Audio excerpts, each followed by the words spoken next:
Night comes to the plain by lowering its voice.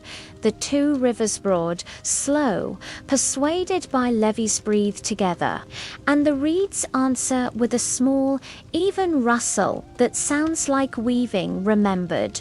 Between water and sky, a city settles, walls the color of baked bread, lanes packed firm by sandals, roofs laid flat like calm thoughts.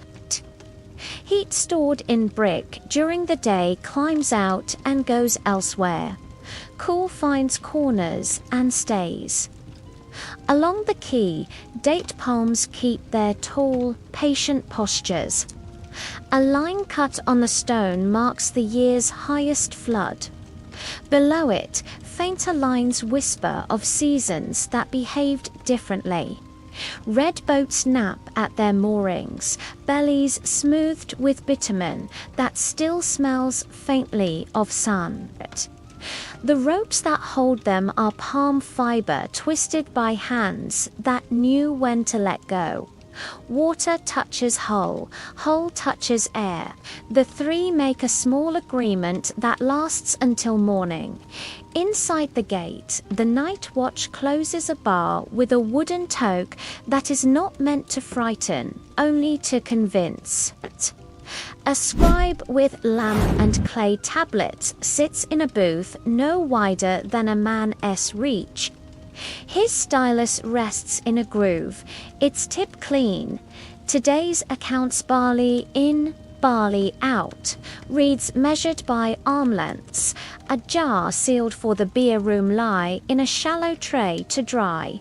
The wedge marks darken as they forget they were once mud, cylinder seals. Cool and heavy for their size, sleep in a box lined with scrap cloth. Each carries a small parade of animals and gods that will march across wet clay again when morning opens the door. In a courtyard house close to the wall, the roof is a second room under a broad, friendly sky, mats of woven reed, edges bound with palm string, lie side by side. A jar with a narrow neck keeps water cooler than its surroundings because the jar remembers the river it used to be. A child turns over and finds the shallow pillow his mother coaxed from chaff after threshing. Linen cool first, then equal touches skin and decides to mind its own business. Somewhere beyond, a goat disagrees briefly with a rope and then remembers the rope is right. Workshops hold their breath. The potter's wheel is a round shadow stacked with others. The last kiln's glow has faded to the color of thought. Shelves carry bowls, jars spouts 100 small arguments with gravity, all one kindly. Near the door, a basket of clay waits under damp cloth. Clay likes waiting, especially when it knows the hands that will return. A wooden paddle leans against a hump of straw, its face polished by years of teaching jars to be jars. At the edge of the city, where the marsh begins to take back what the levee gives, a hut made entirely of reed hums in the slight wind. Its ribs are bundled and arched, tied with more reed. Its floor is raised a hand's width to tell puddles which way to travel. Nets hang like the ghost of rain. Fish corrals low, hurdles in the shallows glisten. The air smells of wet earth, of plant, of a sweetness that doesn't insist on being named. Frogs keep time for anyone who needs it. Most people do not. High at the center, the temple terrace sits in the dark like a memory taller than the houses around it. The stairs' edges feel cooler than the steps. A small lamp burns in a niche, more ritual than light. Its oil is sesame, its wick is fiber, its flame modest, offerings from the afternoon dates, flour, beer weight in bowls that will be bowls again tomorrow.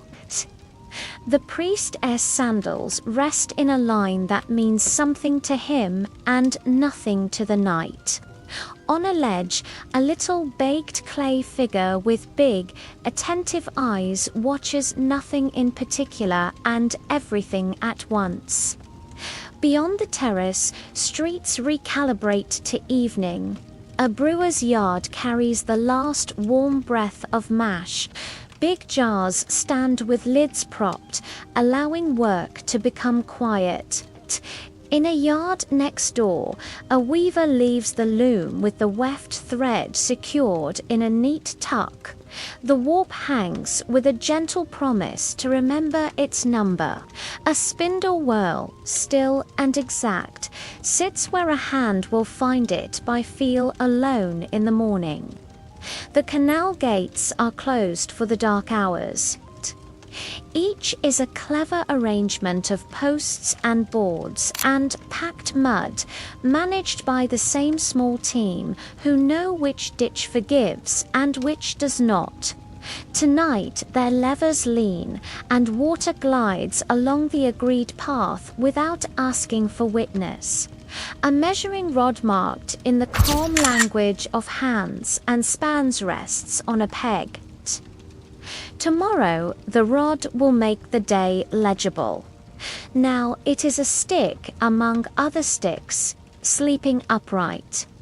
Neighbors exchange very small things at thresholds: a pinch of salt, a twist of thread, a rumor about a sandbar that has moved like a cat changing sides. Doors are cloth or wood, seldom dramatic. Each knows how much air to allow. Smoke from supper has climbed and left. The last embers in the cooking room darken without sulking. A woman checks a jar's clay seal with her fingertipper crescent of pressure in a circle of command, is satisfied by how little the seal notices her. Farther out, the plain is not empty. It holds the ordinary sacred. Shards that learned to be gravel, an old track where sledges taught the ground a habit, a line of bricks that decided to be a wall and then changed its mind. Stars explain distances to anyone still counting. Most counters have folded their numbers for the night. A jackal prints delicate answers across dust where a surveyor escort left its straight question at noon. If you listen, the city's night has only 4 sounds. Water speaking softly to stone, reeds speaking softly to air, an animal rearranging its rest, and a bolt deciding to be a bolt. Everything else is the hush that lets sleep find people without searching. It will be the same as yesterday, and that is a comfort. Night lies flat over the plain, and the canals use the darkness to do their best work, moving while no one asks them to perform. Water slides between low bunders made of tamped earth and red. Every 100 paces, a small board gate stands half open, asking the current to be reasonable. The sound is not river sound. It is room sound held, directed, set to a pace that plants understand. Earlier in the year, the flood came up with a patient insistence, touched the fields, and left a black cake of silt, smooth enough to read by fingertip. Tonight, that silt wears a faint bloom where the day's heat lifted and set down again. A man from the water office lamp cupped in his palm walks the levee and checks the weirs by habit, not suspicion. He lowers a gate the width of his thumb. The canal accepts the correction and forgets it immediately. A measuring rod leans on his shoulder, its marks simple as breath. Forearm, forearm, hand. In daylight, the office will speak in Ninden and echo a line of 6 long paces, a square of 100 such lines, but at night it is enough to say enough. Field edges announce themselves by low ridges, each ridge a quiet claim. In the dark, stakes capped with knots of reed show ownership the way stars show directions calmly at intervals. Boundaries here are not fences. They are agreements taught to Earth. When disputes happen, they don't happen now. They wait for morning and the return of the corder, plaited line, knotted every nindend, pulled straight between 2 hands, while a clerk watches the stretch and the sun. The cord forgets pride. That is why people trust it. A little off the main channel, minor ditches wander like thoughts, offering water, then asking it to leave. For every ditch that brings another drains. Fields sleep better for that. A small sluice, propped with a pebble, lets a silver ribbon run to a corner where barley will be. The sluice remembers being shut and can become shut again in a single gesture. Water, having been invited, does not insist on staying where it isn't wanted. Tools nap in their appointed places. A mattock rests across 2 stones, its edge oiled with fat against the night air. A hoe leans with its back to the wind, so dew will not collect on the blade. The ard plougher's simple wooden body with an iron-hard tip of fired clay lies beside a yoke polished by shoulders and years. Near it, a funnel with a leather throat waits the cedar attachment that will turn walking into sewing when the season tells it to.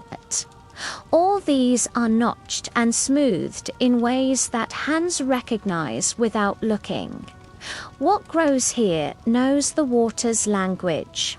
Barley is the household friend that forgives salt and remembers beer. Emma is the quieter cousin who asks a little more and therefore gives a different bread. Near the orchard ditch, the date palms stand as if keeping a shift. Their roots talk to the water by distance alone. A farmer who tomorrow will be a sewer sleeps on a roof not 20 steps from this field. Even asleep, he knows which canal breathes faster and which field drinks slowly. The knowledge is not a secret.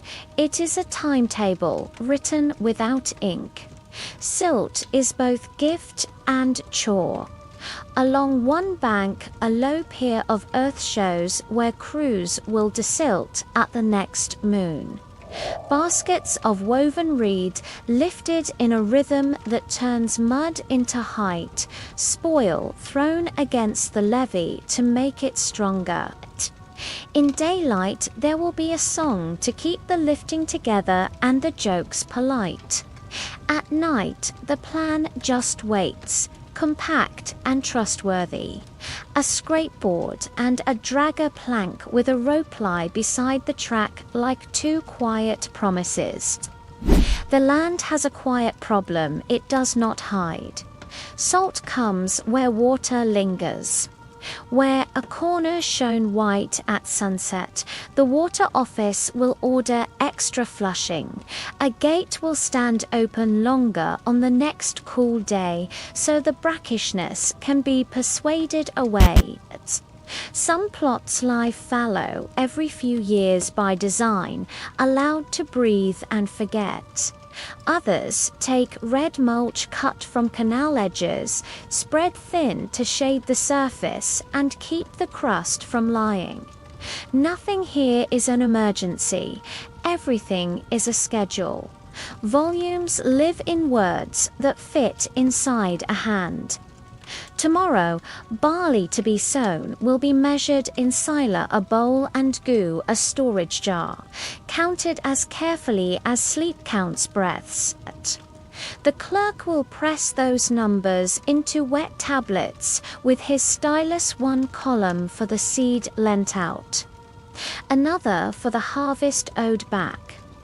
Tonight the tablets dry in their tray under a roofing shard, the cylinder seals that will confirm them sleep nearby, their carved animals ready to march across a line of clay and turn agreement into fact. Animals rest in the right order, oxen near the plough, donkeys closer to the gate. The oxen's breaths are slow bellows. The donkeys are smaller saws. Leather straps lie coiled, not dropped. A nose ring hangs from a peg where hands can find it in the dark without waking eyes. A boy on first watch has a clapper of 2 thin boards. He knocks them together once each quarter hour by his private clock, the rise and fall of a familiar star over a date frond. It is not science, it is correct. The plane's tilt is so little you could forget it, but water never does. Surveyors, long gone, taught the canal bed to fall the height of a man's hand across a field. No more. Their tool was a Corabater levelling frame with a groove of water and plumb lines that made the horizon honest. The frame is stored in the office now, its pegs wrapped in cloth, its legs remembering ground. Because of it, the far fountain will run, the near ditch will not take offence, and the middle field will green without drama. A people sleeps well when tilt behaves. At the corner of one plot stands a boundary stone, not granjust, a baked brick stamped when wet with 2 marks, a simple sign for a family, a simpler sign for the water office. If a cartwheel shaves it a finger's breadth, there is no panic. In the morning, someone will fetch the cord, stretch it again between the old pegs, and a new brick will learn the job. The rule is not punishment, it is remembering. Even the pests are scheduled. Field birds come in tidy flights at first light. A string of rattles tied to a pole will ask them to sit elsewhere. Mice learn to dislike the thin bitterness of ash. Insects are discouraged by flooding a little deeper one day in 3 cats do their part without paperwork. Owls write their reports on air and leave the bones as signatures. No one thanks them out loud. They are not here for praise. When morning returns, the canal will sit an inch lower for an hour, then rise. Gates will open the width of a fingernail, then close. The ard will scratch lines that look like writing from the sky-long parallel sentences about seed and time. Feet will walk the ridges, not the furrows. Hands will cast seed the way a storyteller casts words, evenly, with faith that most will land where they can become themselves. By noon, the water's gloss will break into the small, important wrinkles of irrigation doing exactly what it was asked. For now, the plain is a diagram of patience. Water held, water given, earth lifted, salt discouraged, claims marked, tools resting, numbers drying. If you listen carefully, you can hear the whole arrangement breathing. The breath is slow, and it belongs to many throats at once. It will be the same as yesterday, and that is a comfort. Clay is the city's second river. By day it moves under hands. By night it dries into memory without asking to be believed. In the record's room call it quolled. The floor strewn with woven red Matstaday's tablets rest on wooden slats, edges lifted so air can walk under them. Lamps are out. Moonlight is enough for things that already know their jobs. On a low bench sits a clay basket with a damp cloth tucked over its lid. Inside is tomorrow, fine mud needed, pebbles pinched out, the body worked until it feels like bread before it learns heat.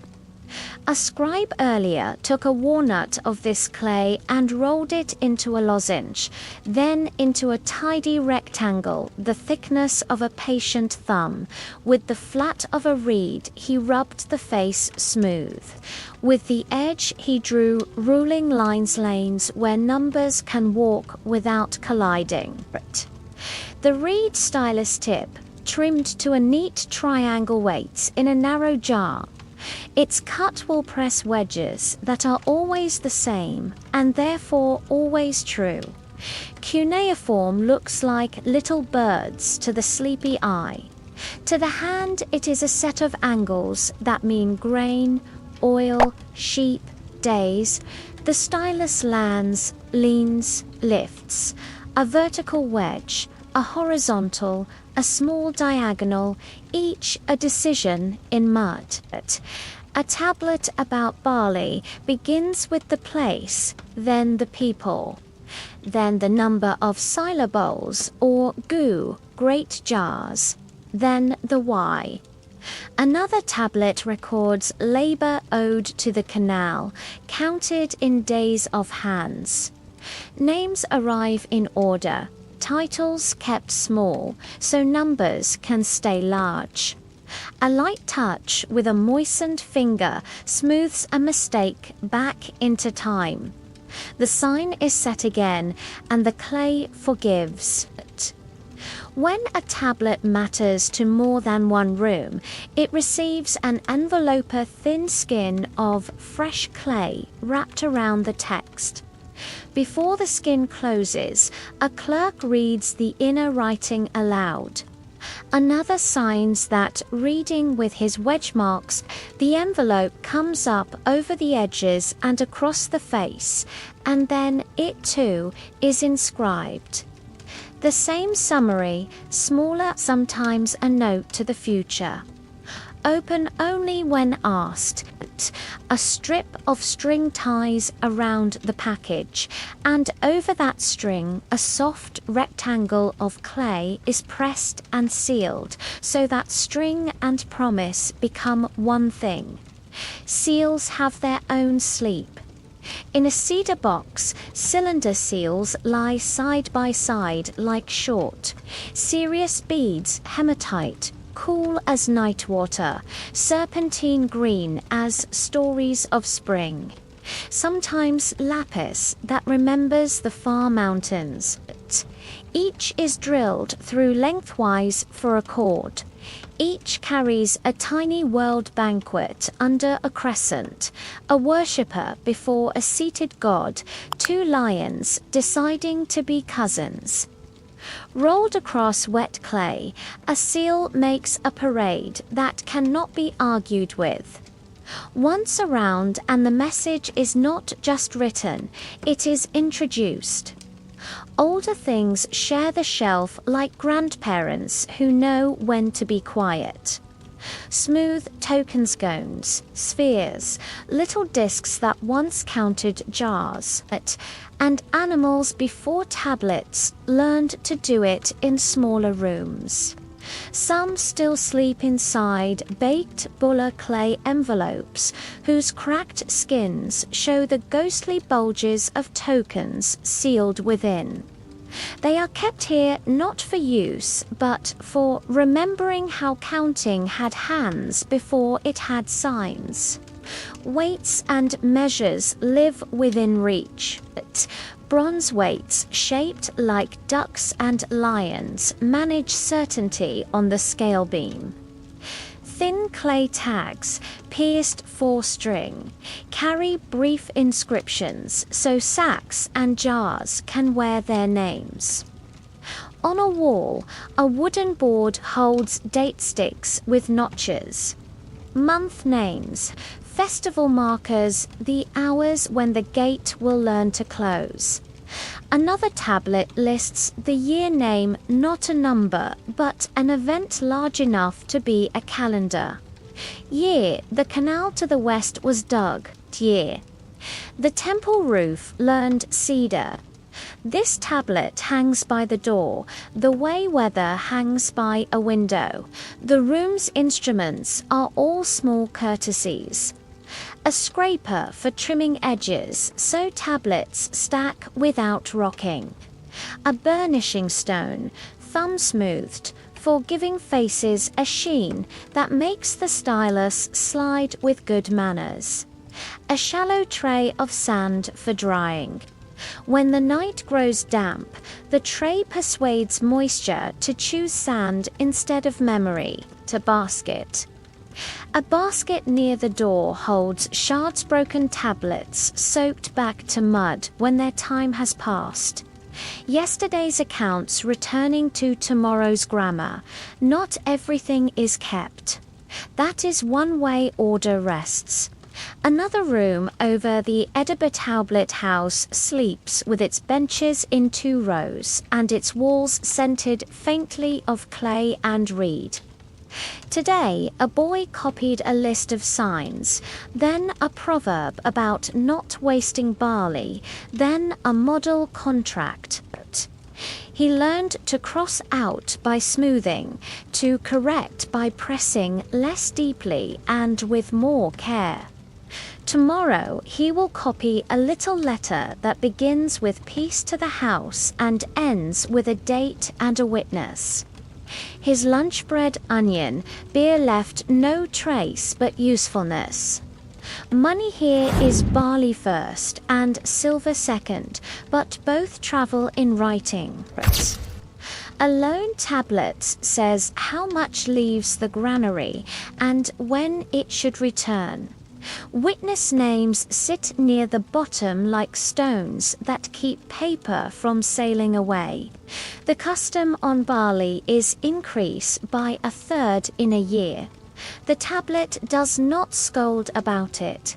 It simply lines the numbers in their place.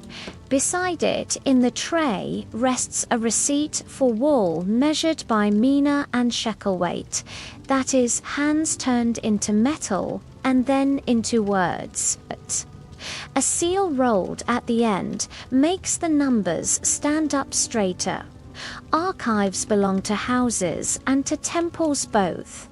A merchant's shelf keeps journeys' dates, donkeys, parcels, promises rolled in red mats and tied with cords so they can be found by the shape of their knots. The temple's room keeps rations, work teams, offerings, repairs a city's quiet blood flow made visible. Each room has a keeper, someone whose hand can find the right bundle in the dark, because order has been practiced into muscle. When fire kissed some cities, tablets fired hard by accident and survived while the roofs did not. Chance turned mud into stone, and so tomorrow can still read yesterday's prices. Listen long enough and you can hear the room remember its day, the faint tick of a stylus lifted from clay, the soft scritch of a scraper squaring an edge, the brief roll of a seal going once around, a clerk blowing lightly on a wet line to take the shine down, a tablet set onto the slat with the care people reserve for sleeping infants and stories they have promised to finish. Numbers are made of wedges here, but they are also made of breath that leaves evenly.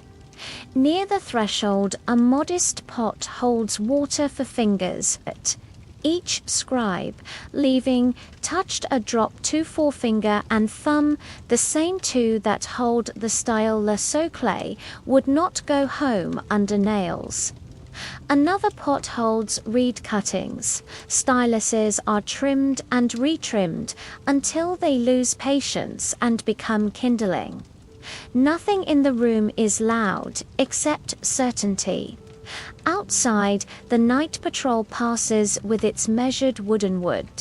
Inside, the last wet tablets blur to a safe dullness.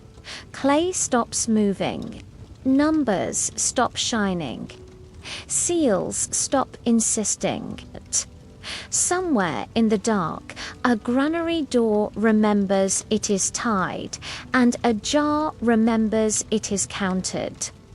In the morning, the door bar will lift, the slats will give back their tablets, and the second river will flow again from basket to bench to shelf.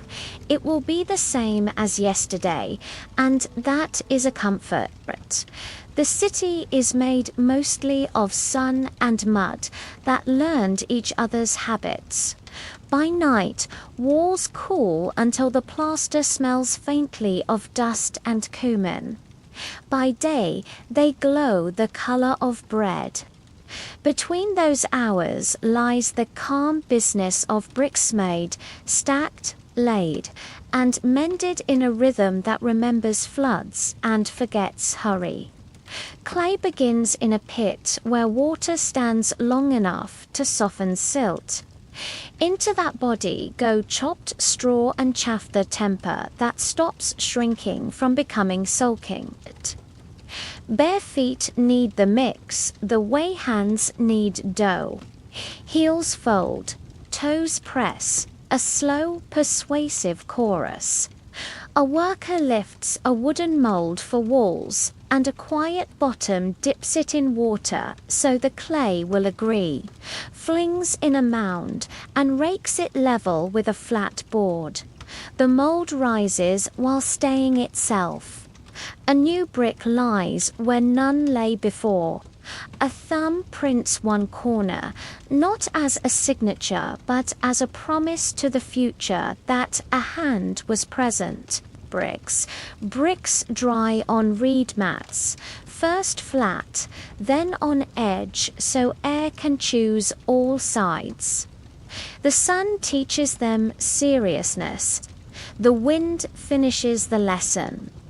Every so often, someone walks the rows with a paddle, knocking a mat straight, turning a brick that pretended it didn't need turning. At the end of the week, a stack appears courses staggered, little alleyways left, so the breeze can walk in and out without losing its way. Some bricks go to a kill, a clamp of their own kind, fired with palm wood and straw, until they forget the river and learn stone. Those, the baked ones, wait for water places, drains, thresholds, revetments, anywhere that chooses to be wet and not mind it. By lamplight, a brick stamp rests on a shelf, a carved block that once pressed names and year lines into faces still damp enough to listen. The stamp does not belong to one man, but to the work itself. When it meets soft clay, it leaves the sort of certainty numbers at Maya, made for the temple ramp. Year the canal to the west remembered its banks, not vanity inventory. Walls rise where strings say so. 2 pegs, a cord pulled tight, a plumb bob that earns its stillness by swinging less with every breath. These are the rulers that bricks obey.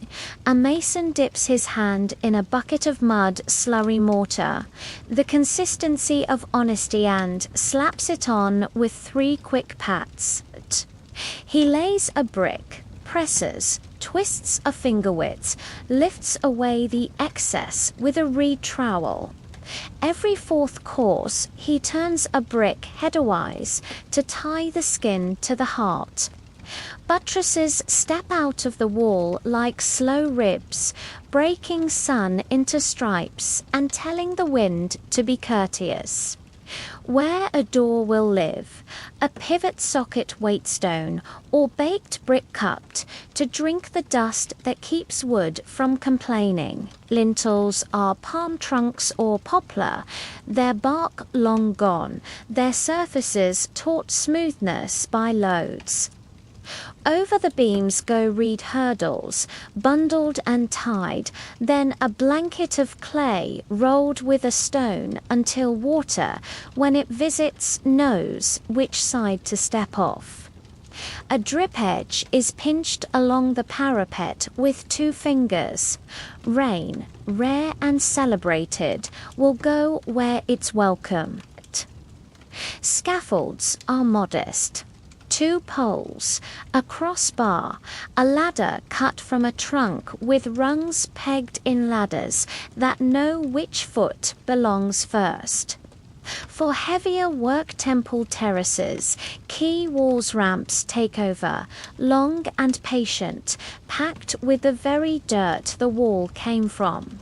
Baskets ride shoulders, sledges slide on a lick of water poured from a jar. Men sing a short line to keep their pace from arguing. At the top, a boy turns with a goatskin bag to wet the path again. The sledge thanks him by pretending to be lighter. Corners claim extra care. A mason rubs a fresh face with a burnishing stone until the clay answers daylight with a small, respectable shine. Along the base of a wall, a skim of bitumen warmed to kindness meets baked brick, a line that tells damp it must remain a visitor. Where a drain must carry night water under a court. Baked pipes nest mouth to mouth, joints wrapped in hemp and persuaded with pitch. The pipe's voice, when it works, is the sound of a thought leaving without slamming the door. Inside, floors are beaten clay, rolled hard in spring with a cylinder of stone that weighs as much as to promises. Once a season, the housewife or a hired hand wakes the surface with a thin wash of mud. And ash cracks are stroked closed with the same casual exactness used to smooth a tablet. These are not repairs, they are agreements renewed. Every trade rests inside the wall. The reed cutter brings bundles that will become roofs and hurdles. The rope maker twists palm fiber into lines that pull straight when asked. The carpenter trims a tenon no thicker than a reed-s shadow and makes it fit a mortise cut in brick as if brick were wood. The plasterer ties on a whisk broom and flicks a skin of slip across a surface so breath has some place to land cool. When the slip dries, a coat of lime gypsum where the ground is generous stones, rooms pale enough to store the day. City edges have their own discipline. Where the river scolds, baked brick revetment lines the bank like calm handwriting.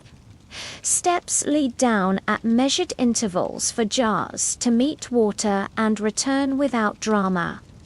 The gatehouse carries its weight on shoulders that curve into its arch. Above, a line of small holes makes swifts and the breeze believe someone thought of them. But inside the arch, a bar slot waits.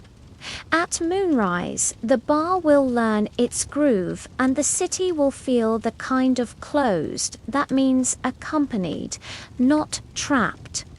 On storied terraces, whatever name the age is using for their platforms, the rules only lengthen.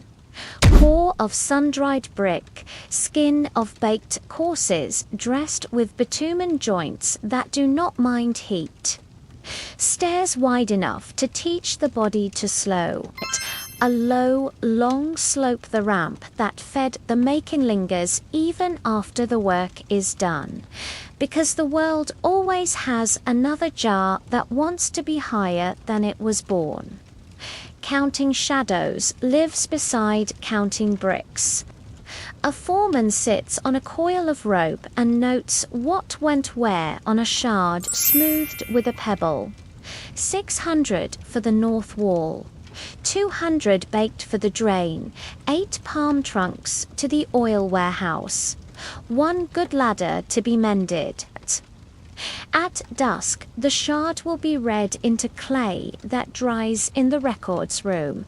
The shard itself will return to being earth. When wind brings grit, men tie cloths over mouths and eyes and keep laying. When heat presses too much, the crew moves to shade, work mixing mortar, mending tools, trimming reeds. When the sun slides low, they climb to touch what they made and see if it sounds right. A knuckle on a baked fasting is good. Thud means tomorrow has a job. The city is not proud of being built. It is proud of behaving. Walls know where to be thick and where to be many. Roofs know when to rest and when to shed. Doors know when to answer and when to be still. In the night, all that knowledge cools and tightens, ready to be useful again at dawn. If you stand in a lane and breathe, the buildings breathe back. Stored heat leaving a trace of bitumen, a whisper of straw, the smallest memory of wet clay becoming hard. A bat draws a line where a roof decides to end. Somewhere a mason wraps a plumb bob in cloth and hangs it on a peg. The bob, relieved of its duty, becomes only a weight again. In the morning, bricks will rise on strings, ramps will lengthen by a basket or two. The burnisher will polish a corner into good manners, and the pipe under the court will continue to be a secret that works. It will be the same as yesterday, and that is a comfort. The temple keeps night, the way a jar keeps water cool lidded, and exactly itself. From the street, its terrace rises like a patient thought. Stairs widen the breath. At the gate, a door pivot sits in its cupped socket, dust gathered there on purpose so wood will turn without complaint.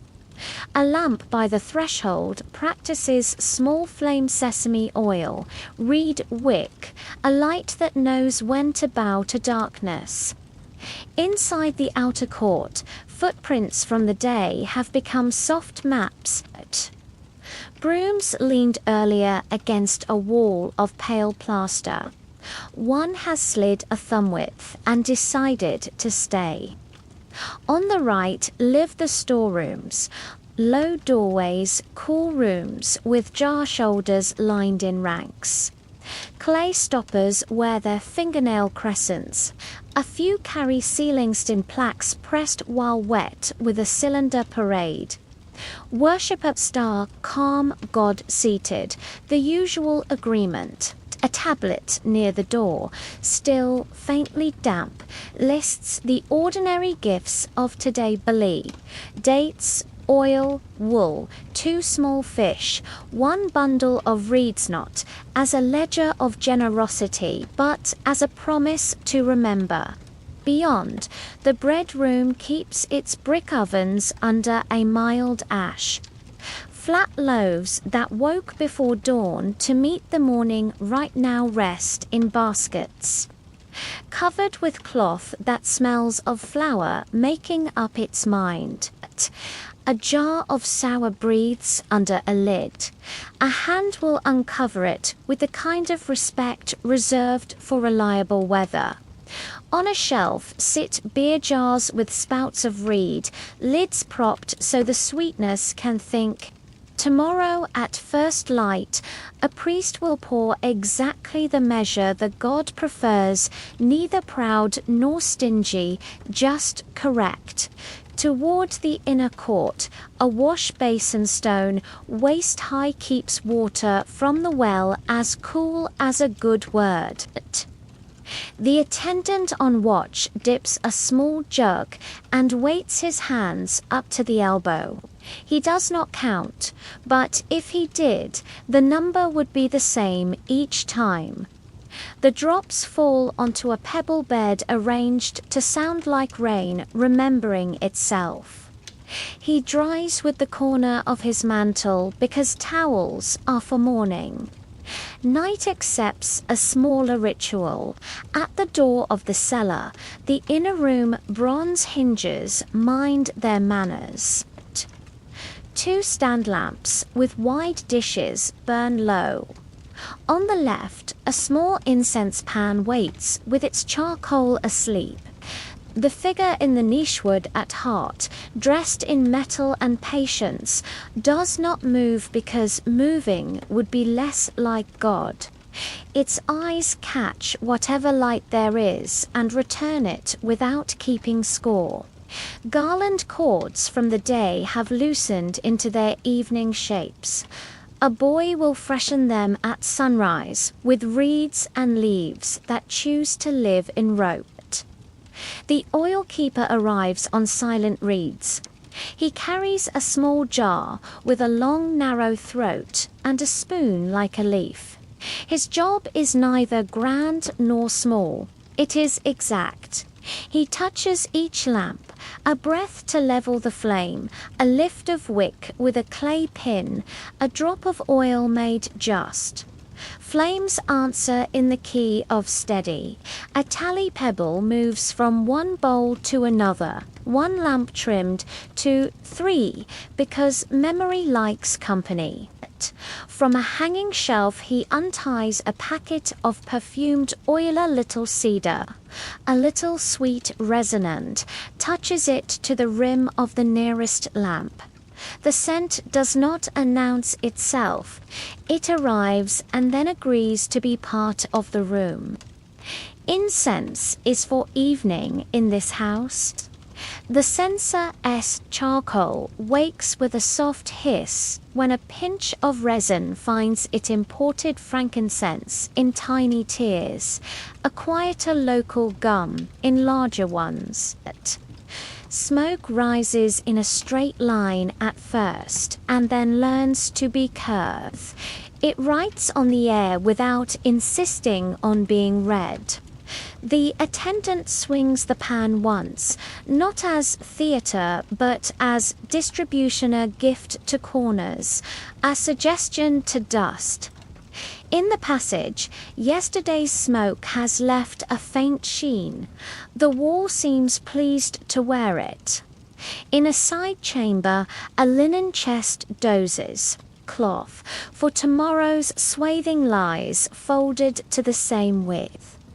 Cords for garlands sleep in coils that will not tangle because they have been taught not to.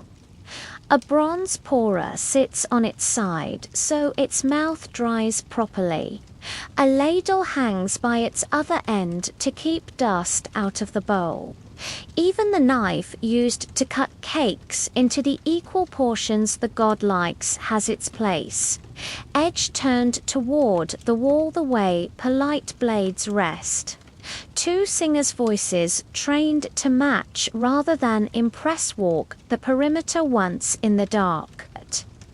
They do not sing, they breathe in even meter, and test how the room returns breath.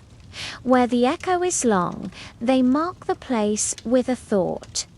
Tomorrow, a mat here to soften the hour. On their way back, they pass the gift niches, a small copper mirror, the kind that flatters by refusing to choose a focus.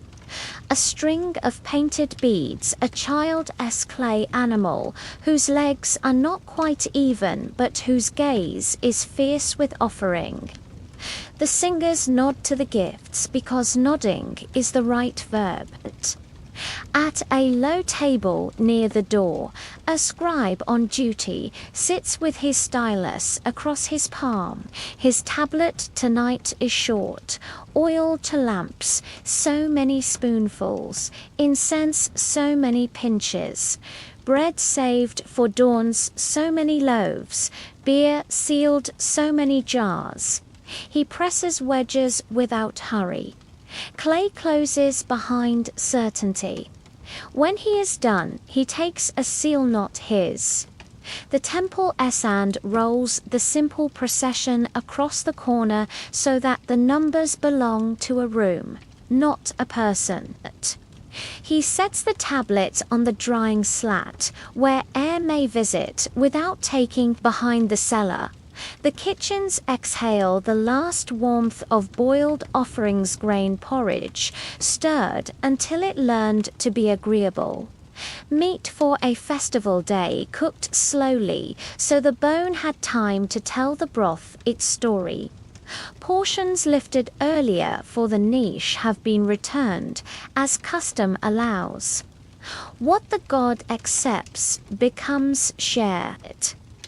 A door to the side opens on the courtyard where workers will eat before the sun sharpens. The bowls are stacked with their mouths down, the spoons in a jar that kept its modesty even when it was new. The night guard makes his round with a staff, its end wrapped in leather, its tap on the paving stones agreeing with distant frogs. He checks locks that are not locks so much as bars and clever weights. He listens rather than looks. When he passes the storeroom of wool, he raises his staff a little so the cat sees him. The cat blinks, satisfied that the human has been accounted for, and returns to the hallway's arithmetic of mice. At the threshold again, the oil keeper pinches a last wick shorter, so it will not mushroom before morning. The flame answers by becoming small and competent. He takes a thought-s worth of oil from the Jaranoff. For an hour, Morand lays the spoon across the mouth, so dust will choose a different home.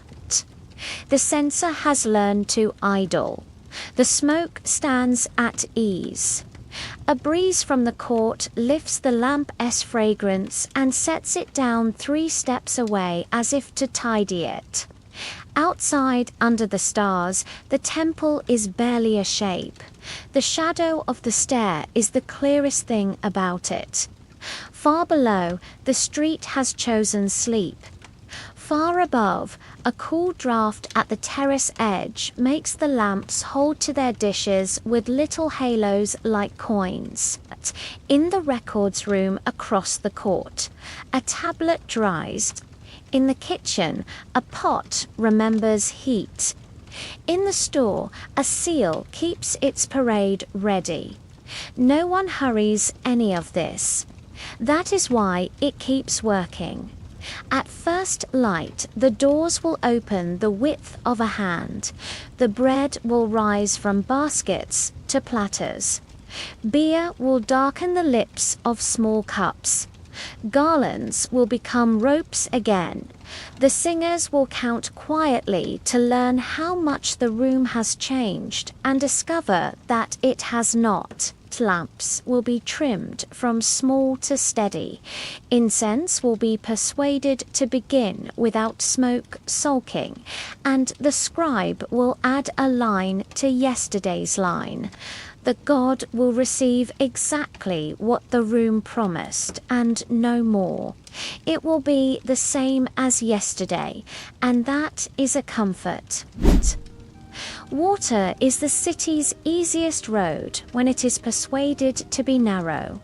The marsh begins where houses stop arguing with reeds. Channels thread it like writing that learned to curve. By night they keep a lower voice.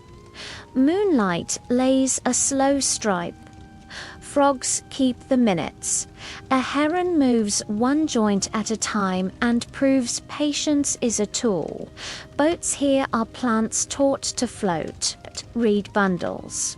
Tight as good rope, are tied side by side, their noses turned up a little, so confidence can ride the bow. Over the skin, a thin coat of bitumen, warmed in a small pot until it loosens seals the places where water tries old tricks. The smell is dark and certain, not loud. You can tell when it is ready by how it stops sticking to the stick.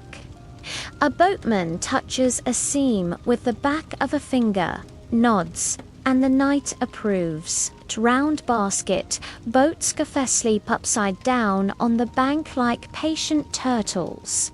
Their ribs are willow, their bodies are woven. Their faith is in bitumen and habit. Flip 1. Set a jar in the belly. Step in with the calm of someone who trusts circles, and a push from the pole writes the first sentence of the trip. The water forgives the shape because round is obedient in many directions. Moving is mostly pole work. A man plants the end against the bed, gives a small practiced shove, and the boat slides the length of a breath. The pole lifts with a whisper of silt, swings forward, and finds the bottom again. In deeper cuts, a paddle is used dreed shaft, wood blade 2 strokes to idle, 1 to correct. Where channels run straight, a beast on the towpath takes the rope in its easy jaw and walks. The rope sings a soft line between teeth and post. The song keeps time with hooves. Cargo does not argue. Jars oil beer, date syrups, sit with their mouths turned away from the wind. Their clay stoppers sealed in wet and impressed with seals that will still be readable if someone knocks. Baskets of fish wear a veil of wet reeds. Salt cakes lie in a crate that wants shade. Reeds themselves ride as freight, cut and bundled from last week's edge to build next week's roof. Each bundle is tied with a knot that forgives a tug and resists everything else. The marsh is mapped by markers that belong to nobody and everybody. A triple-topped reed says shallow here. A clay jar upside down on a stake says turn now. A string of shells tied to a branch says wind remembers this corner. The map is moved whenever the water explains itself differently. Boatman, adjust by memory more than by meeting. Word goes along the quay by noon, and by night the new channel already feels old. Repairs are small and constant. At a landing, a brazier lives inside a ring of bricks that know the job by colour. A pot of bitumen sits at the edge. A strip of woven reed and a smooth stone keep company beside it. A leak is found by where the wet darkens the mat. A bitumen kiss goes on. Then the reed patch, then the stone press that teaches all of it to agree. 5 breaths, and it is over. The boat is not new. The boat is steady again. Fishers' tools make their own quiet grammar. Weirslow hurdles guide fish into wicker traps that lie as calmly as baskets, taking a bath. Throw nets are mended on knees with a bone needle. The last knot is a private signature that the net and the hand will share tomorrow. Decoys a handful of reeds dressed like grain float beside a patient line where birds decide to stand. Nothing hunts, everything collects. At the key, tow ropes coil the same way every time so hands can find the end without seeing. Pegs in the mud wear grooves the width of a thumb where years of lines have asked the same favor. A boy on watch taps a pole on the bricks once a while toke not to warn, only to mention he is awake. A jar of water sits in shade because the jar remembers the river it used to be and helps water remember to longer trade weights farther down river, where channels become river and river becomes sea. Names ride their Dillman, Megan, but the knight here does not use them, but it prefers near. From the reed house to the potter's yard, from the oil press to the temple court, from the weir to the salted table. The sea is another story. This one sleeps in the marsh. A clerk making his round by lamp checks tied to jar handles, small clay ovals pierced and pressed while still soft.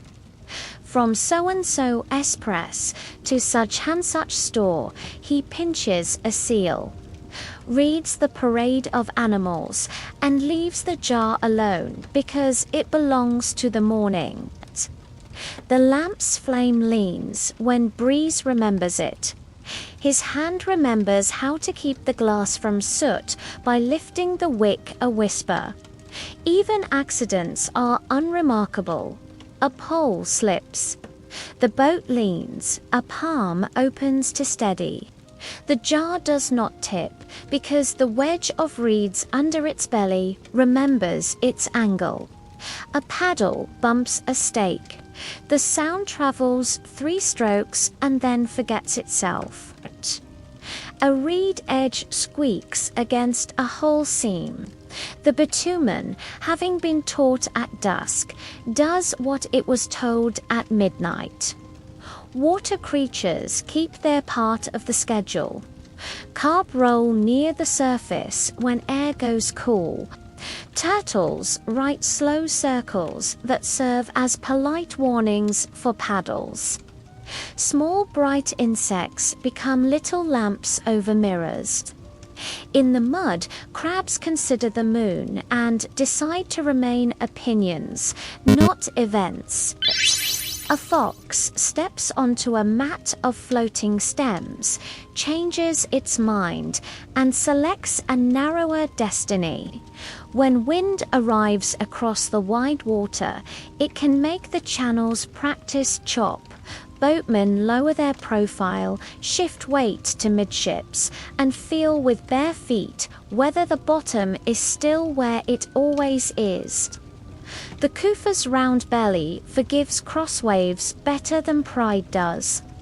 Night chooses the buoyant. A pair of poles crossed and tied makes a drag that slows the stern just enough to let the bow think clearly. Towpaths on the banks are threadbare lanes where wild grass has learned to shrug. Donkeys pull in a gear only they own, heads level, tails considering insects. Now and then the rope slides off a shoulder. A hand returns it without saying a word. Under a small bridge, the rope drops to the bottom for 10 steps. The boatman knows by a tug when it has climbed its way up again. Agreements between rope and water need no witnesses. A larger repair waits where the river bit the key. Baked brick has been set aside. Baskets of mud lie under wet cloth. A stack of reeds stands like a choir. In the morning, men will lay a reed, mud and brick, the way a cook layers flat bread and sauce, and the bank will remember its shape. Tonight, 2 stones keep the place with their weight and nothing else. If you stand where channel becomes wider water, you can hear the difference. Channels hush and instruct. Open water breathes and invites. The boats know which they are in by how the pole answers the bottom and how the rope lifts from the stern. The night asks for no heroics. It prefers correctness. When dawn thinly returns, boat bottoms will show small moons of drying mud. The bitumen pot will be set back on its bricks and warmed until it speaks in a gloss. Cuffer will flip, ride. Jars will step from shadow into list and ledger. Tow ropes will uncoil themselves by seeming to. Water will be the same road as yesterday, and the city will thank it by using it without praise. It will be the same as yesterday, and that is a comfort. A house on this plain is a box that learned to breathe. Walls of sun-dried brick hold their temper. A bent entry turns the door so the street can't see the courtyard directly. Inside, rooms gather around a small square of sky where light comes down politely and heat goes up without being asked to explain. Floors are beaten clay, rolled hard, then skimmed every so often with a thin wash of mud and ash so dust will remember its place. Along one wall runs a low bench where the day can sit down. Baskets, sandals, a folded mat, a jar of oil, dark as a promise kept. The Tannerer clay oven, like a friendly beehive, sleeps with its mouth stoppered. Tomorrow it will wake dough into flatbread, pressed against its hot wall, and surrender it with a soft sigh. Beside it, a quern waits up a stone, lower stone, the rhythm of shoulders that turns grain into the calm sand of flour. Nothing in the room is new. Everything is useful. Water lives in narrow-necked jars set on ring stands of clay. The jars cool themselves by remembering the river and letting a little of it leave. A damp sleeve on their bellies makes the room feel 2 degrees more reasonable. A drip channel-baked brick under a skim of bitumen guides spill and wash water toward the street drain, which prefers not to be surprised. Near the jars hangs a ladle carved from palm wood, darkened by kindness and time. Children learn to lift it without spilling as surely as they learn the sound of their mother's foot on the stair. Sleeping things wait where they wait in houses everywhere. Rolled mats, a folded bolster, a reed headrest for those who like the neck to remember good angles, a woven cover that is both blanket and story. In the season when nights comb heat into hair and won't put the comb down, beds climb the stairs to the roof. The stair is simple brick treads, reed handhold, a turn that lets a person carry a jar without complaining. Up there, the parapet stands a hand taller than worry, and the roof is a second courtyard.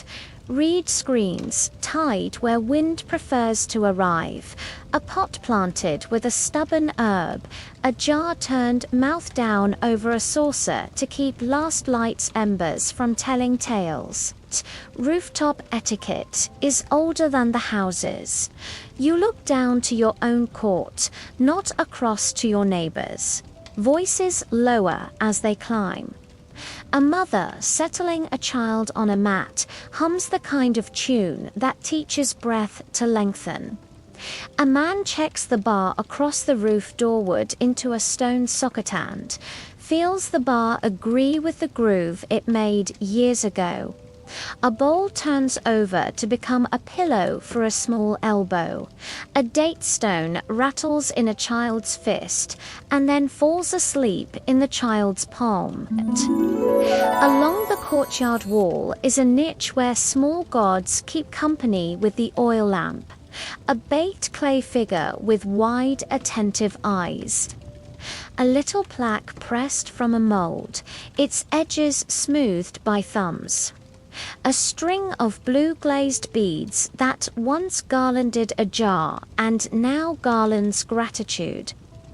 In the morning, a crumb of bread and a tilt of beer will learn to be offering and then learn to be share. Tonight the lamp burns low and the niche smells faintly of resin saved from a festival day. Doors in a good house have more manners than drama. The lower leaf is wood on a pivot set into a cup of stone or baked brick. Dust in the cup is not neglect but lubricant. The upper post carries a simple bolt on a pulley of cord. When it slides home, the sound is a small, honest toke that makes sleep braver. Over the door hangs a reed curtain that moves when air remembers to visit and rests when air is asleep. In the workroom, an upright loom leans into the courtyard light. Weights of baked clay hold the warp in its long patience. The weft shuttle answers without hurry. A drop spindle sleeps on a windowsill, its whirl as round and inevitable as the moon that will lift later. Someone has left a pin beater tucked in the warp, so the morning hand will find its place without thinking. A bowl of dye stuffer, pinch of madder, a breath of indigo made from a distant river's plant weights under cloth. Dye likes shade as much as people do. The storeroom is the coolest thought in the house. Low and narrow, it carries shelves of jars that behave by label or by memory. Barley in the tall-bellied ones, emmer in the lower oil, in the smooth dark, dates in baskets that smell like afternoon. Each mouth is sealed with a clay stopper pressed with a nail of the house's cinder wedge here, a little animal there.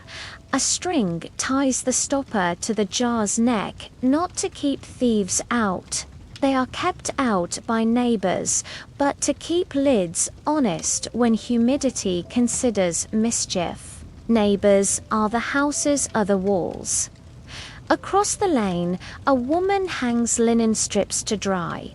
She rings without twisting, the way her mother did, the way that kept cloth from learning bad habits. A man passing with a coil of rope nods at the open door. Meeting eyes at night is greeting enough. Somewhere a cat arranges itself at the exact center of a warm brick and becomes the kind of statue that needs no niche. At the lane's turn, someone has set a lamp in a niche for strangers' feet oil paid for by everyone and owned by no one. The flame corrects shadows without waking them. Sound rules are local and gentle. The quern is quiet after dark. The tanner closes its mouth. The loom waits. The allowed noises are the language of safety footsteps steady on the stair. Water poured close to the ground, bolts making their small agreements. A donkey reminding the lane that morning exists somewhere and will arrive when it has put its sandals on. Even laughter has a roof at night. It stops before it reaches the parapet. Air is the house's invisible furniture. In afternoon, the courtyard is shade and water. At dusk, the roof is breath and stars. Inside, high small windows under the ceiling let hot air go and modest air come. Reed mats hung damp for a moment, make cool long enough for a child to fall asleep, and for an elder to remember a story and decide not to tell it yet. Thick walls store yesterday's night to spend on today's day. The arithmetic adds up without chalk. Small repairs keep peace inexpensive. A crack in plaster is stroked with slip and smoothed with the palm heel. A reed screen that has forgotten its rectangle is taught again by wetting and weight. A jar ring that wore thin is replaced with a new one coiled in an idle hour from reed saved on purpose. A peg for a ladder is set one finger deeper into its hole and asked to be strong a little longer. Nothing breaks. Everything drifts and is nudged back. The house also stores time on a peg, the measuring cord for the field on a shelf, the stylus for a tablet that will be written tomorrow at the gate. Near the door, a walking staff smoothed by years to the shape of the hand that will hold it in the morning. On the roof, the shadow of a parapet that will be in a different place at dawn, telling the hour the way it tells every day when the oven should be lit and when the jar should visit the river. If you listen from the roof, the city speaks in layers. Far frogs. Nearer feet, the hush of a canal minding its slope. The soft kiss of a doorcloth settling. A baby's brief note answered and gone. A bolt's toke reported by 3 lanes as if news could be quiet. Above all that, stars measure out distances no one needs to walk tonight. When light returns, mats will unroll inside or stay where they are, depending on what the air decided. The oven will shrug off its lid. The quern will learn its circle again. The loom will remember where the shuttle paused. Jars will lean long enough to pour and then sit back down. Neighbors will water doorways, flick dust to the side where it harms nobody, and raise hands for the small local business of greeting. It will be the same as yesterday, and that is a comfort. The market sleeps in good order. Awnings are furled and tied with the knot that forgives a tug and resists everything else. Baskets stand mouth down like careful turtles. Jars turn their stoppers away from the night breeze. A scale beam rests with its pans nested and a loop of cord slipped over the hook as a promise to be level in the morning. Dust has been persuaded to lie by a splash of water from a jug. The lane darkens one shade and becomes polite. At each stall a waitboard waits. Duck-shaped stones and bronze lumps worn smooth, their bellies carrying small marks that mean mina, shekel, half. They are not decorations. They are agreements. Earlier, the weight inspector came with a pouch of standards wrapped in cloth. He set his on the pan, set yours on the other, and listened with his eyes. If the beam sulked, he filed a whisper from the back of a stone or added a grain of lead no bigger than a sesame. Then he pressed a tiny seal into a dab of clay on the weight S side so the correction would remember itself. No scolding, only correctness restored. Prices have no voice at night. They sit on a tablet hung by a cord where the awning pole meets wall. Barley, so much the siller. Beer, so much the jug. Onions by the bunch, reed mats by the span. The tablet bears the year name and the scribe's wedge marks, and it has learned to be rained on without forgetting. Tomorrow, if the river climbs or falls, a new line will appear. Tonight, the numbers are as still as sleeping fish. Lamps mark the corners. Each niche on the lane holds a small clay dish lamp with a reed wick set to behave. A temple boy made his round at dusk, topping oil and trimming wicks with a clay pin until the flames learned to be coins, not suns. Their light does not travel far. It reaches only as far as a foot needs to find decent ground, and a hand needs to recognize its own door. Above stars finish the rest of the street. The goods themselves keep to their manners. Onions in woven cradles breathe out a sweetness that pretends to be stern. Dates lie in pressed bricks bound with palm string, their cut faces remembering afternoon sun. A pair of fish under damp reed already look like stories that will become salt tomorrow. Wool in bales rests with its cords crossed, tidy as a sentence. A potter's stack of bowls, small inside larger lines, one finger toward the wall. The finger is a sliver of reed that has saved more pottery than pride ever did. On a bench by the gate, two beam scales share a cover. The wood smells faintly of oil and hands. Next to them, a jar holds the day's clay tags, pierced ovals impressed, while wet with seals that still shine. From such and such field, for so-and-so's house. The tags tie to jar handles at dawn and come back at dusk to sleep like coins in a common bowl. Beside them lies a reed stylus with its tip recut tomorrow. It will press one more receipt into a tablet S soft face and then rest again on its groove. The night watch keeps the market the way a lid keeps a jar without weight, without argument. Two men walk the circuit with a wooden clappercot, can-spaced so dreams can walk between the beats. One carries a staff with its end wrapped in leather, so the tap on brick is a minded sound, not a boast.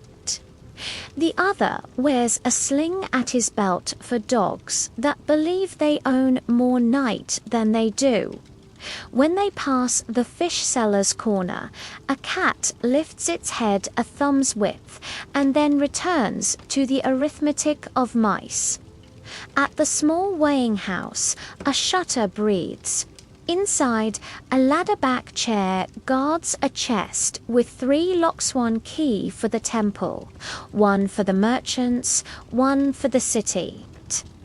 The chest holds standards, seals, and a strip of copper with notches that teach lengths to behave.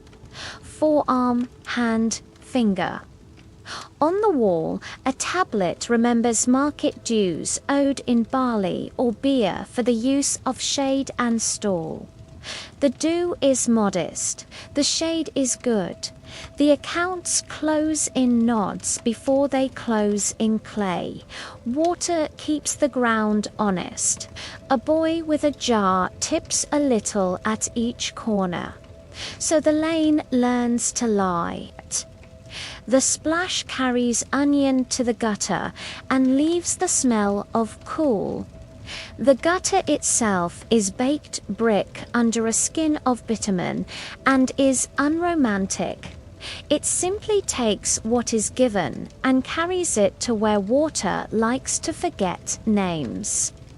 Once a night, the watch lifts the grate and clears a knot of reed and rag with a hooked stick, so dawn will not have to and. Now and then a late carter mumbles by, axle wrapped in greased fibre, so the wood won't speak loudly. He taps the gate with a knuckle. The keeper answers with the kind of no that means yes at sunrise. The bar stays in its slot. The market prefers to learn one morning at a time. Above the gate, an oil niche keeps its one coin of light. Moths practice not being burned and almost succeed. If trouble comes, it travels small. A cord on a stool loosens. The watch reties it with the knot the market likes. A lamp smokes. A pinch of wick cures it. A dog decides to argue with a donkey's yoke. The yoke wins by being uninteresting. The market is defended by inattention. Nothing here is easy to steal, because everything belongs to eyes that are not awake and still know their shapes. Toward the far end of the lane, the beer room keeps its lids propped. Under each, a jug of half-fermented sweetness breathes. A clay pebble weights the lid so curious air cannot speak too freely. The room smells like grain, remembering water, and the bench smells like evenings where laughter learned to stop politely. A priest will sample at dawn and declare which batch is ready to become offering, and which should go another day. The beer does not mind. Time is an ingredient. At the edge of the square, a small notice tablet hangs under a reed awning. A lost donkey described by colour and temper. A boundary stone reset, to be witnessed in the morning. A debt acknowledged to be repaid in new grain, and a corner of labour on the canal. The words sleep. The clay dries to a safer dull. Tomorrow someone will touch the tablet and feel the wedge marks, as if they were the ridges of a familiar path. When the moon stands at the proper height, the gate bar slides home deeper, toe-canned the sound moves down the street, as if brick could carry messages. Beds on roofs answered by turning once. A child drops a date stone and does not wake. A lamp in a niche performs quiet subtraction until only wick remains. The market's last breath leaves by the gutter, and the word for it is enough. At light, awnings will leap up in practiced folds. Scales will take off their covers. Weights will sit like small kings. Prices will speak again with the same numbers, wearing slightly different faces. The inspector will unwrap his standards and make fairness stand up straighter by a barley grain.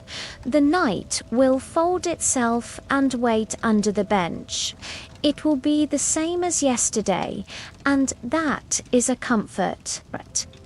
The city keeps its law where it keeps its breeze.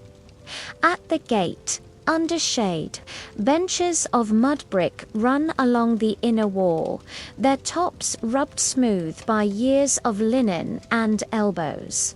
A reed mat lies straight because someone decided it should. The door bar rests high in its brackets for night. By day it will learn its groove. For now, it is only wood remembering wood. A herald's staff leans beside the bench. When it moves, people do not. The staff moves only when it needs to. The elders arrive with the same steps they use for visiting. Measured, unhurried, hands empty, except for the small bundles that come with age string. A knife, a piece of shade found in a headcloth. They sit where they always sit, not because seats are owned, but because order prefers habits. On a low table, a scribe smooths a damp tablet with the heel of his hand. He draws ruling lines with the edge of his reed. The grooves are lanes where talk will become numbers and names. A small bowl holds water for the stylus tip. Another holds pebbles that march from left to right as items are done. The stylus itself is recently trimmed. Its triangular face cuts clean wedges that keep their tempers as they dry. Cases are small and ordinary, which is why they matter. Two cousins bring a boundary stone that crept the width of a thumb. They set it on the mat like a guest. A neighbor speaks for a donkey that chose a different garden. The owner speaks for onions that remember where they were planted. A woman says, "My dowry was this much barley and this jar," and the jar produced sits down to be recognized. A youth says he owes days of work on the canal and needs time to finish harvest first. His uncle puts a hand on his shoulder without turning it into a speech. No one raises a voice. Correctness here is furniture. Oaths stand ready but wait their turn. A bowl of water sits in the shade. To swear is to touch the water and say words that remember straight lines. By the river that feeds the city, by the sun god who loves level things, by the life of the king whose year name we use when we date our grain. No thunder follows. The oath becomes a quiet hinge. Talk swings on it. The scribe begins each tablet the same way. The day in the year, name the place gate of such and such city, the elders present by their wedge names, then the matter. He writes with his mouth closed and his shoulders even. When a pause comes, he reads back what the clay now believes. If a word needs smoothing, his wet finger persuades it back into mud, and the stylus gives it a better shape. When the tablet is finished, it receives an enveloper thin skin of fresh clay pulled over the face, and the summary is written again on the outside, so a future that is in a hurry, 1 TB punished for it. Seals make the talk complete. A witness unknots a cord from his wrist and slides a cylinder along its hematite, cool as shade. He rolls it once across the soft corner. A little parade too figures. A star, a seated guard passes by and leaves certainty behind. Others follow. A goat, a palm, a boat. Each image is a signature learned by the city's hands long ago. When the last parade has walked the clay, a piece of string ties around the tablet and a soft ceiling hold string and promise together. The thread is not strong. The agreement is judgment arrives. Like weather that was forecast, the stone will go back to the cord's measure. The cousins will stand with the clerk and stretch the line where it belonged yesterday and belongs again. The donkey's owner owes 2 bundles of reeds to the onion bed for the trouble. He smiles because reeds are cheaper than enemies. The dowry jar returns to the woman with a mark pressed on its stopper. The husband nods, not scolded, simply reminded. The youth will bring his labor to the canal after the 3rd day of harvest. His uncle will stand surety, both touch water. No victory, no losing, only shape restored. Sometimes the law is a letter home. A man too far to attend sends a tablet, peace to the house. I acknowledge the debt for barley. I will pay in goo after the next flood. Witness such and such, his seal walks across the corner. The elders put the letter beside today's tablets, and when time allows, the scribe rolls a small duplicate to travel with a caravan so the far city can keep the same truth. Truth travels better in pairs. When the matter is larger, an adoption, a freeing, the phrases are known and are said exactly. For a son, he is my son, he will feed me and bury me.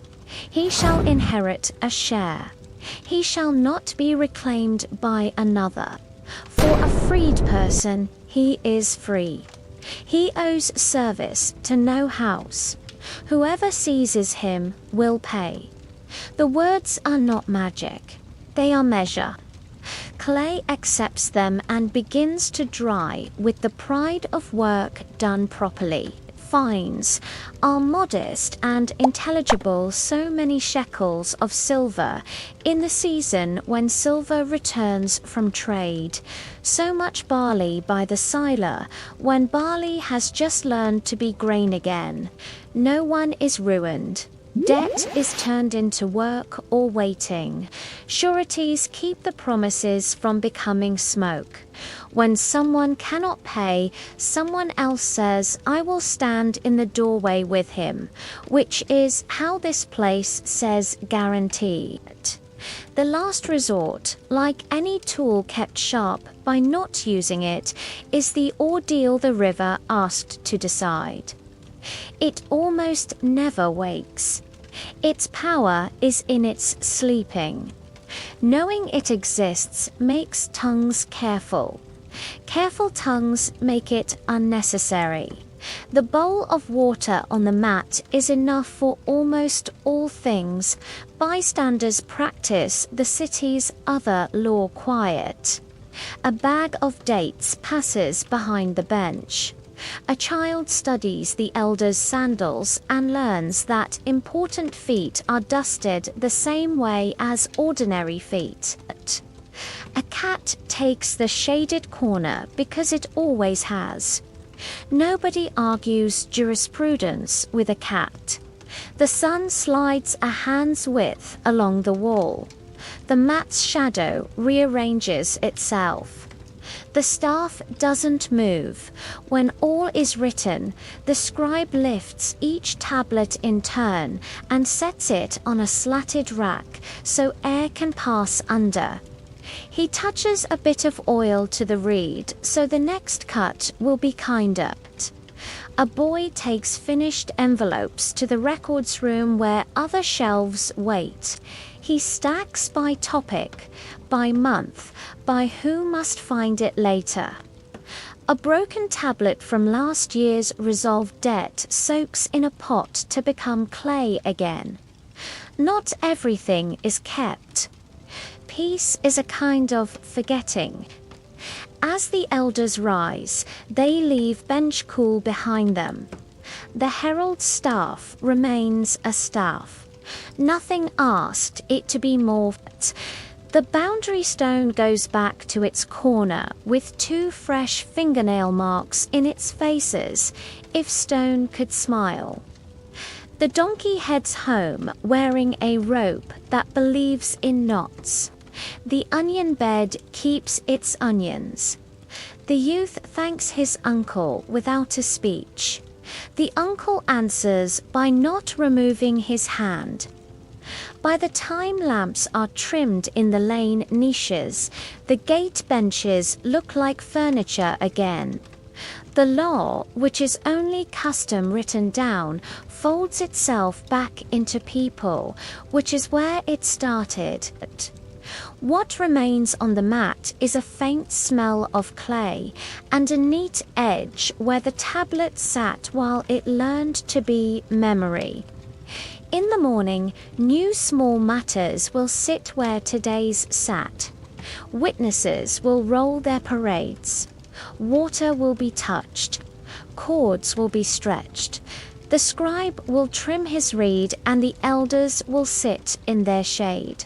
Nothing spectacular will happen, and therefore everything will work. It will be the same as yesterday, and that is a comfort. Flood does not arrive like an army. It arrives like memory first. A smell of cool silt on hot stone, then a changed tone in the river's voice where it passes the quay. Reeds lean all at once as if answering a roll call. At the water office, a gatekeeper lifts a lamp and sets it down again, because the lamp already knows what month this is. Men walk the levee with poles and wear boards on their shoulders. Women knot jars of drinking water into shade and lay bread wrapped in cloth where hands will find it without pausing. The first marker cut on the keystone disappears under a brown palm's width, then to gates lower by finger widths, not speeches. Canals that have been tidy begin to broaden their vowels. Still ditches remember how to move. In low yards, mats climb the stair to the roof.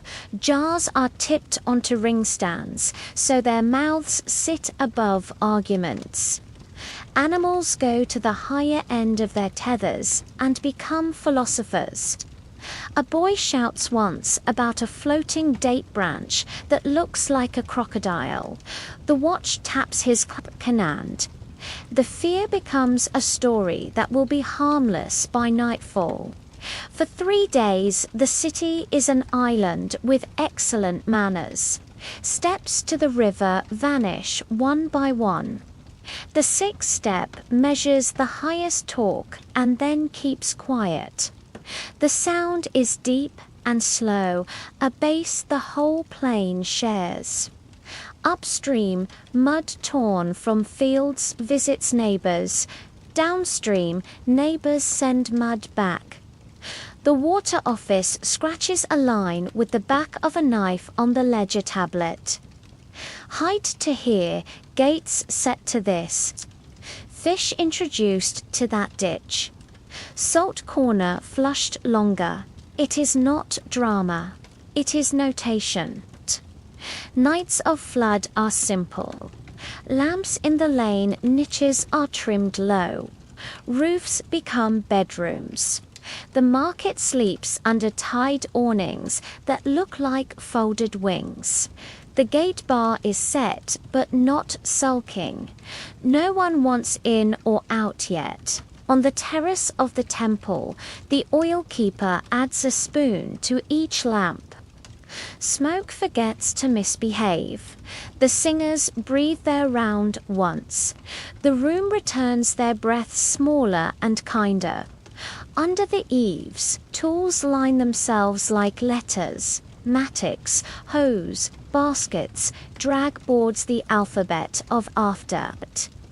Then water tires of being a guest and steps down as politely as it came. The 6th step returns, then the 5th. A damp gloss stays wherever the river put its hands and will be black cake by noon. Reeds are combed flat. Fish blink from puddles into nets and jars. Children conduct operations with great seriousness and make puddle treaties between frogs and sandals. A wind from the west remembers to bring dry work returns with songs that count. Men lift baskets of silt up, turn, tip, up, turn. Tip hand, the song is a 3-beat that keeps backs from arguing with pride. Spoil goes to the levee, and the levee grows by inches that become safety by miles. A drag plank with rope skips along the fresh mud to smooth it into tomorrow.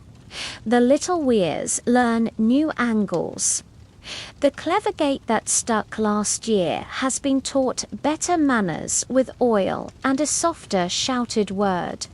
The cord comes back out of its peg hole, and with it the city's favorite verb measure. Boundaries that drifted by a thumb are persuaded straight by two hands and ascribe S-wedge marks.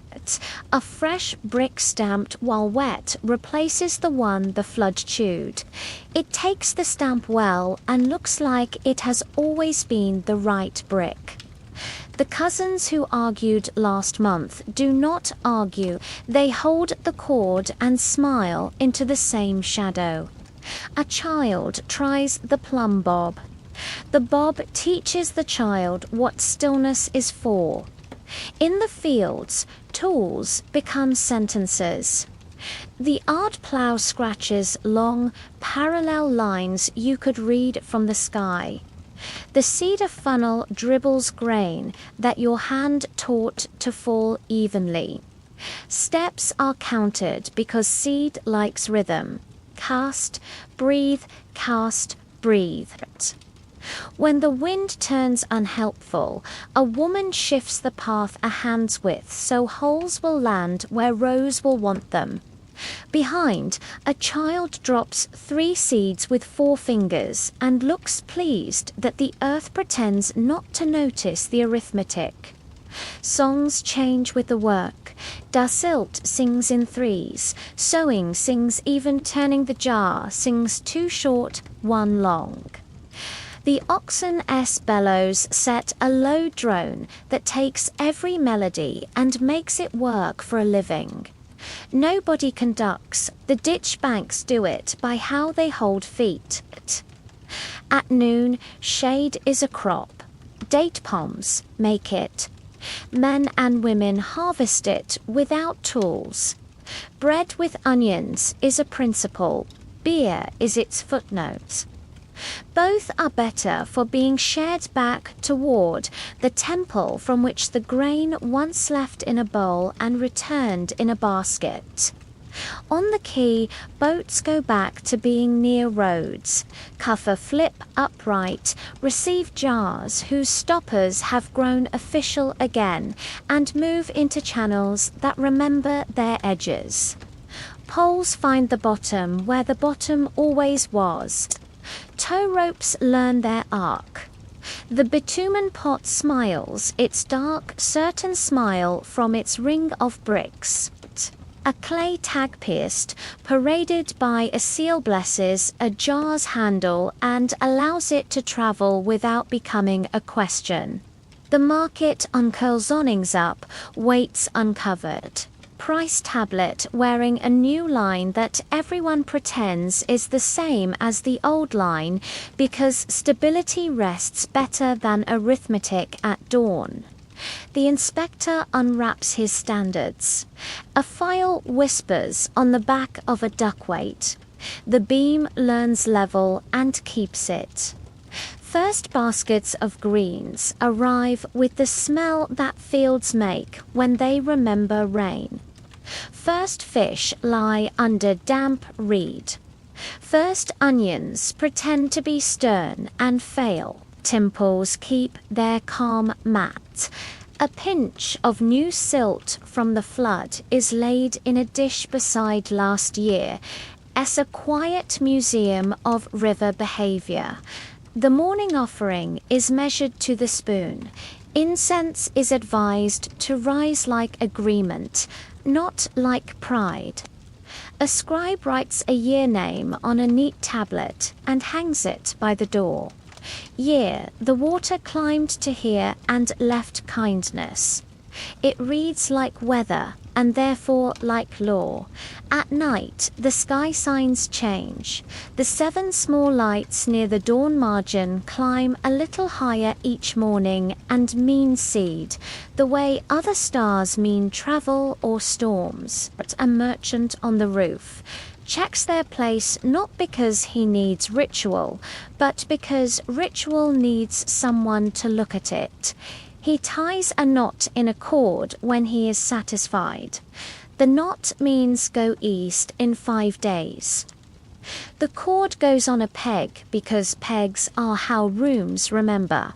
In the records room, yesterday's flood measurements dry beside today's seed accounts. A clerk rolls an envelope over a tablet that says who borrowed how much grain and promises how much grain will come home with its little increase when the month for gratitude arrives. The envelope S-seal walks its parade across the corner and makes the promise visible to people who cannot read and sensible to those who can. On a higher shelf, older tablets bake by accident when a brazier is pushed too close. They become stone stories and will outlast everybody, which is not their fault. Roads beyond the river settle by degrees. The soft patch near the tamarisk turns hard under 3 carts. The ferry rope swings back to its old catenary. A messenger passes with a stick wrapped in cord news by distant stopping only for water, a date, and witnessing eyes on a bench. At the gate, law is as before. Cords stretched, water touched, parades rolled. A stray dog finds his corner of the bench and sleeps there because justice is warm and catches crumbs. A city might think itself new each year, but it is only restored. Flood gives height and salt in equal measures. People take height and discourage salt. Canals remind fields where to drink and where to forget. Bricks remember their recipe. Bitumen remembers its gloss. Cords remember the straight. Tablets remember the said. Songs remember the lift. Everything is a return that leaves a little improvement behind, like a polite guest. When dawn thins the last of the flood smell into the ordinary morning smoke jar, read a hint of sesame the plain looks washed and legible. Men start at the edge of shade. Women start at the edge of water.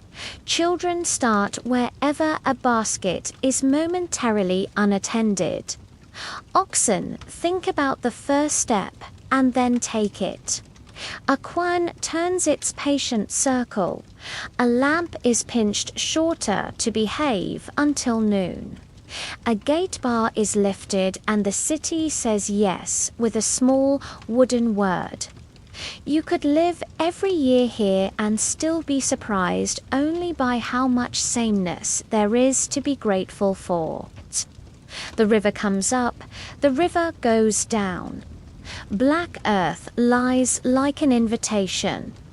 Cords are stretched, bricks are lifted. Seeds are counted, songs are sung. Offerings are measured.